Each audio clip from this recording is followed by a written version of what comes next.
Alors il est 9h20, j'ai pas beaucoup de temps et finalement je suis venu à Valenton. C'est à Valenton qu'il est l'essaim. Donc je vais essayer de voir où c'est. Allez, pause. À peine 10 jours? Oh non mais là il vient d'arriver, sûrement il y a un jour ou deux max. D'accord, ok. Ah il est pas mal, super. Ah il est Ouais, pas mais mal. il est vachement gros, je trouve. Ah il est pas mal. Allez je mets mon carton en dessous, je vais l'attraper. Hop. Bon je vais... Ah, c'est aussi simple que ça? Voilà, j'ai mon carton en dessous. Je vais abaisser la branche et je vais le faire tomber. Puis voilà. Hein. Je vais aller faire une petite vidéo aussi pour... Ouais, alors ok, je vous attends alors. Ouais, je vais chercher mon téléphone. Allez, allez, la dame va chercher son téléphone aussi. Comme je suis à hauteur de... C'est le matin.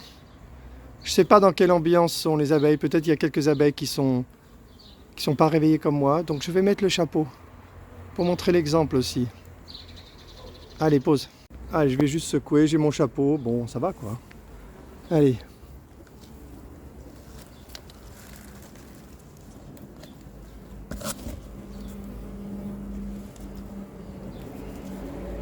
Je vais abaisser la grappe jusqu'au niveau du carton. Puis bon, à un moment donné, je vais me décider à secouer. Hein.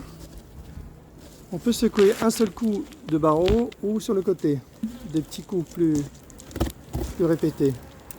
Ça fait le même effet. Ah, je crois que j'ai pas filmé. Allez, donc j'ai secoué. J'ai secoué le carton, j'ai secoué les seins et j'ai refermé les pans surtout. Hop. Ah putain, mais j'ai tapé partout. Voilà. Voilà, bon, allez. C'est pas mal, il y en a reste derrière, je vais secouer pour les faire descendre. Allez.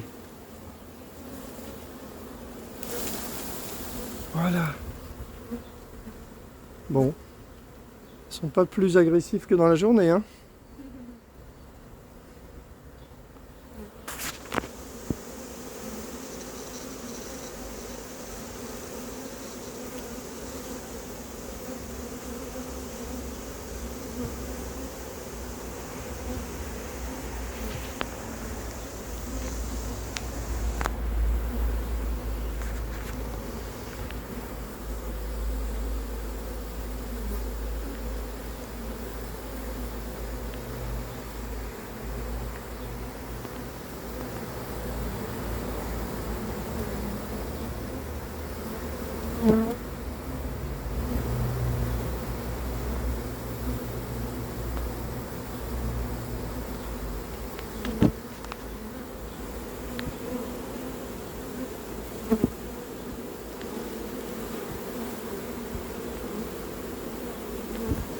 Pause, faut que je retrouve le carton.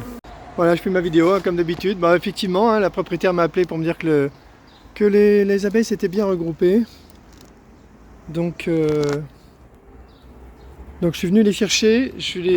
Ce matin, j'étais pressé, donc j'ai laissé le carton pour qu'elles se regroupent. Et pourquoi je les laisse pas maintenant? Pourquoi je les laisse pas maintenant? Parce qu'il est 11h midi et qu'il fait beau, qu'elles pourraient très bien décider de repartir. Là, il y a des éclaireuses qui ont bossé toute la matinée pour chercher peut-être un meilleur endroit. Et elles pourraient partir en 5 minutes. Donc là, si je les laissais, je serais vraiment très bête parce qu'elles pourraient disparaître. Donc là, je les attrape et je sécurise la récupération. Voilà, donc j'attrape les seins, bah, je les mets dans la voiture et puis je vais faire fin de la vidéo. Donc voilà le carton dans la voiture. Alors là, j'ai décidé de faire un effort. Je vais essayer de limiter les abeilles qui s'envolent dans la voiture parce que ça sert à rien, ça n'apporte rien. Ça contrarie certains apiculteurs. De manière objective, on perd aussi des abeilles. Donc là, je vais faire quelque chose. Donc j'ai deux idées. La première idée, c'était de couvrir le carton avec un autre carton, ce qui est plutôt pas mal, mais c'est pas assez efficace. Donc je vais rechercher un tissu genre tulle très léger, très ample, qui laisse bien respirer, et je mettrai le carton dans ce grand tissu. Donc je vais aller à la pêche à un grand tissu, donc on prendrait le carton, on le mettrait dans le tissu, on fermerait, et comme ça, elle ne pourrait pas partir. Il faut que ce soit ample pour qu'elle puisse un peu voler, un peu s'aérer sans sortir du sac. À mon avis, ce sera une solution parfaite qui sera utilisable par tout le monde surtout. Et donc, je vais travailler sur ça. Si je trouve pas un grand tissu, genre, je sais pas, sac à linge hyper léger ou je sais pas quoi, je vais trouver, quelqu'un va me suggérer quelque chose qui coûte 2 €. Et Sinon, bah, je le fabriquerai avec du tissu qui me reste, des tentes anti-frelons. On verra bien, mais je vais faire ça assez rapidement, c'est une bonne idée. Allez, fin de la vidéo. On voit que là, j'ai complètement recouvert le petit carton avec un grand carton. Là, c'est clair qu'elles ne pourront pas sortir. Mais c'est pas très pratique le problème, c'est que moi, j'ai un petit coffre. J'ai mon sac d'intervention qui est à gauche. C'est pas forcément très pratique, donc je vais voir si je peux pas améliorer. Mais c'est déjà bien, ça marche. Allez, terminé. Bon, j'ai effectivement pas de dispersion des abeilles dans la voiture. Mais là, on les entend crépiter. Je pense qu'elles sont pas contentes du tout. Je vais ouvrir et on va voir ce que ça donne. J'ai pas pu attraper le carton, j'ai été obligé d'ouvrir. Ça va, ça vole pas trop.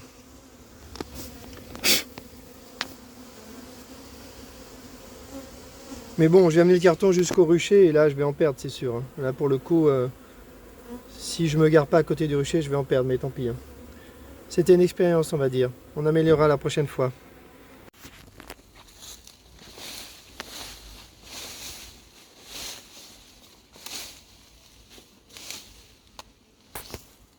Bon, je voulais poser le carton ici en attendant de le donner, mais là il n'y a pas d'abeilles dans cette ruche.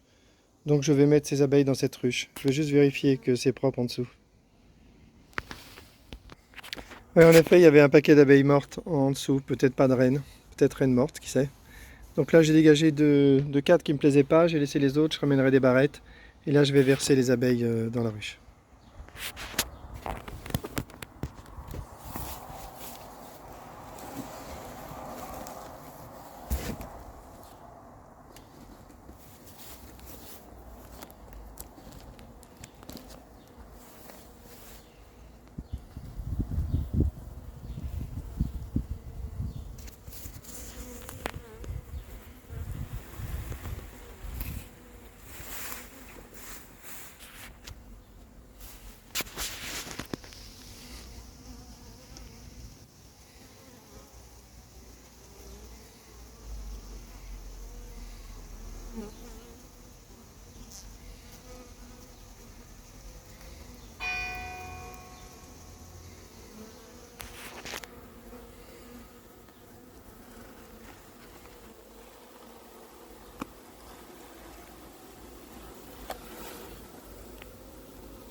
Je laisse les abeilles découvrir sans rien taper et on voit que ça marche.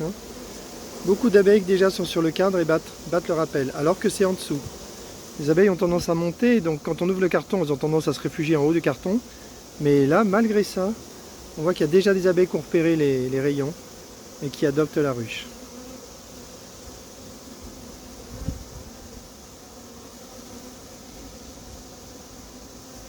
Et qui descendent, carrément.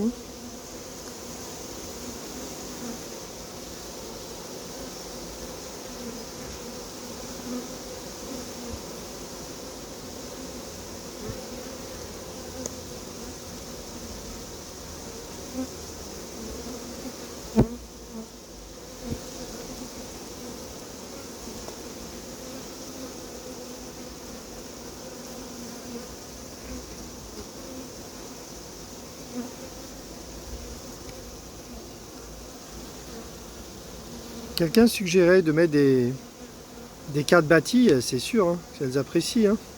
Ça leur fait gagner beaucoup de temps. Et en quelque sorte, ça leur donne un message qu'elles sont dans une ruche, dans un bon endroit.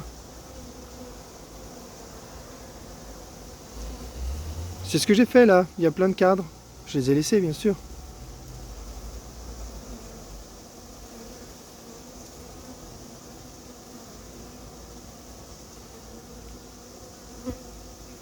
Bon, je les laisse tranquilles. Je vais ranger un petit peu et je reviens. J'en ai profité pour rajouter une ruche à gauche.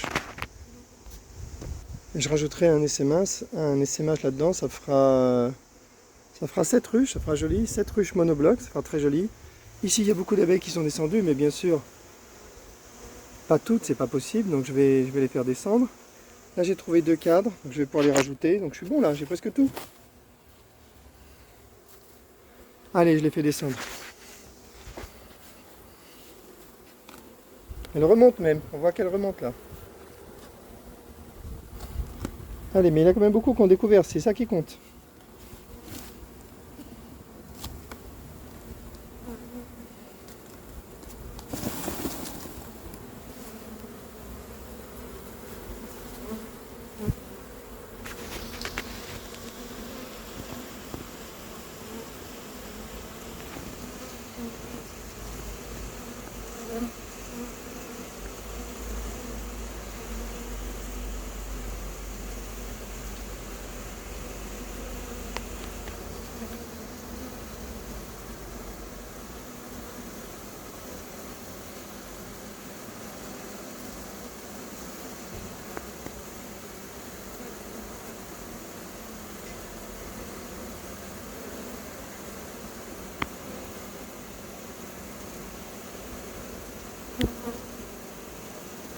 Allez, je continue.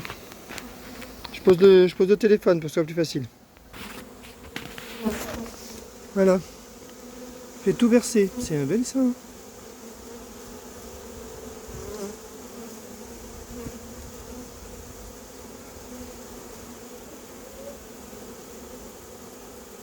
Prenne.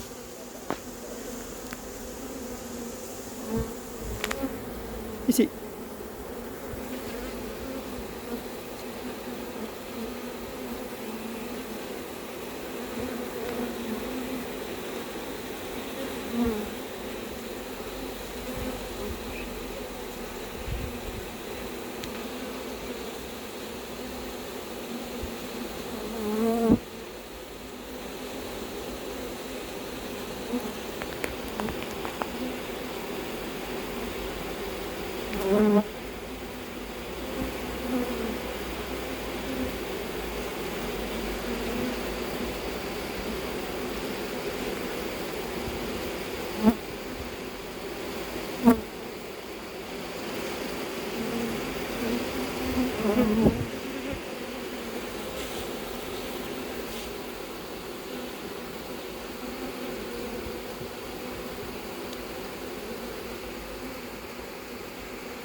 Je vais rajouter les 2 cadres manquants.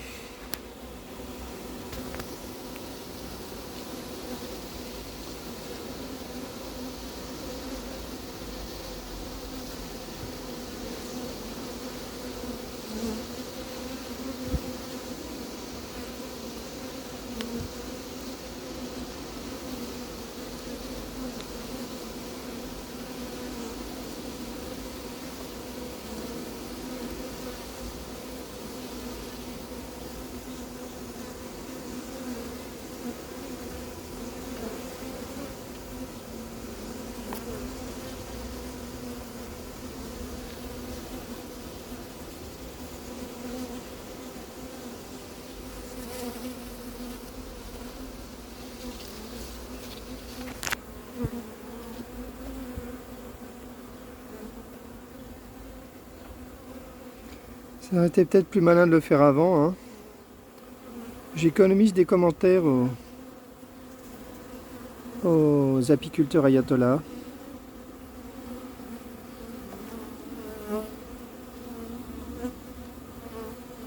Bon, ça va. En tout cas, j'ai pas écrasé d'abeilles. Ou alors je l'ai pas vu. Eh, eh, eh, eh. C'est bon là. C'est bon. Des abeilles dans les oreilles, ça chatouille. C'est bon, non mais c'est pas une blague, il n'y a vraiment pas d'abeilles écrasées.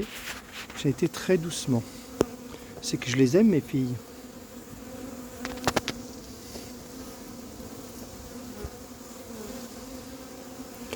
Bon alors sinon j'ai encore des commentaires sur les abeilles qu'il ne faut pas laisser derrière et il faut appeler les gens de Facebook. Il y a des nombreux apiculteurs. Il faut arrêter là. Les apiculteurs de Facebook, ils attrapent 2 essaims par an sur leur rucher. Et en plus ils le font avec un seau en plastique. Et même, il y en a qui font des tutoriels avec ça. Donc à un moment donné, il faut arrêter quoi. Le ridicule tue les abeilles en l'occurrence parce que... Hop. Parce que les seaux en plastique, vraiment, c'est pas top quoi. Et avec un seau en plastique, sauf si c'est sur son propre rucher évidemment, on peut faire n'importe quoi sur son propre rucher, les abeilles retrouveront toujours l'essaim qui est plus bas. Par contre, à distance, avec un seau en plastique, on sépare les abeilles et elles ne pourront jamais retrouver l'essaim. Et quand elles laissent un essaim toute la journée, c'est une idiotie totale. Quand c'est à 30 km, c'est pas possible. Ou alors le gars, il paye pas son essence. Hein. Et puis sinon, comme ce matin, si j'avais laissé cet essaim en plein soleil, là, entre midi et 14 h, franchement, si les abeilles font leur boulot, elles partent. Et moi, je perds l'essaim. Donc c'est hors de question. Et là, c'est pas quelques dizaines d'abeilles qu'on perd, hein, c'est un essaim entier qui va dans une cheminée. Allez. Sinon, pour répondre à la même question, je vais m'économiser de répondre sur les commentaires. Les butineuses, hier sur le rucher de Montgeron, elles ne connaissaient pas la théorie qui dit qu'elles doivent rester sur place et mourir de vieillesse. Elles ne connaissaient pas cette théorie parce qu'elles sont toutes parties. Bon, bah, sans doute les abeilles oublient de faire des stages chez les apiculteurs. Hein. C'est possible, hein. C'est possible, hein. Faut l'envisager. Allez, j'arrête de blaguer. C'est un beau petit essaim là. J'ai bien fait de l'enrucher. J'avais pas vu qu'il manquait un essaim ici. Bah, faut que je regarde un petit peu plus ce qui se passe. À gauche, j'ai rajouté une ruche. Bah, je vais la peupler rapidement. Hop. Et tout complètement à droite aussi, il y en a une où il n'y a rien. Faut que je m'en occupe. Un beau petit rucher de 7 ruches monoblocs. On va voir ce que ça donne. Quant à nourrir les abeilles, vraiment j'hésite beaucoup. Je peux comprendre que les apiculteurs qui ont des très grosses ruches ont peur qu'elles crèvent de faim. Franchement, je comprends. Moi, avec des petites ruches, je ne sais pas si je suis concerné. Peut-être que par précaution, je devrais leur donner du candy. Pas du sirop, mais du candy. Comme ça, elles le mangeront vraiment que si elles en ont besoin. Et ça sera vraiment un bon test pour savoir si elles crèvent de faim. Si elles crèvent de faim, elles mangeront le candy. Si elles ne touchent pas le candy, bah, ça voudra dire qu'elles n'en ont vraiment pas besoin. Donc c'est vraiment un test instructif, ça. On pourra tirer des conclusions. Allez, je vais refermer cette ruche. Vraiment, je suis content du travail là. Je trouve qu'il y a pas mal d'agitation quand même, hein, là. Je pense qu'elles sont un peu perturbées d'avoir été enruchées. Peut-être que si je ferme, ça va les calmer. Allez, je ferme avec un couvre-cadre. Bon, il y a trop d'agitation dans cette colonie. Je vais les enfermer complètement cet après-midi, ça sera plus prudent. Allez, je m'en occupe. Voilà, j'ai essayé de fermer la ruche, j'ai laissé ouvert devant. Je vais attendre un peu et je fermerai complètement après. Et je reviendrai tout à l'heure, dans 2 ou 3 heures, pour les libérer.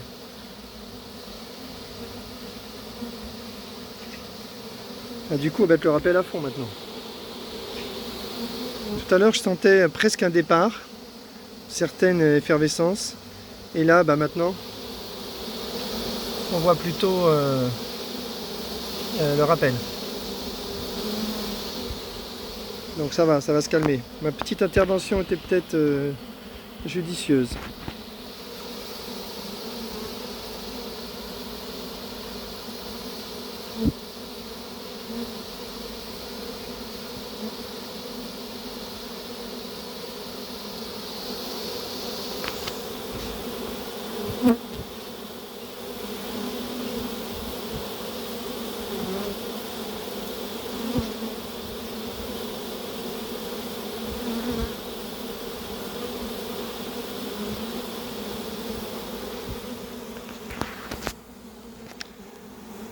Je vais remettre le toit et je vais partir. Fin de la vidéo.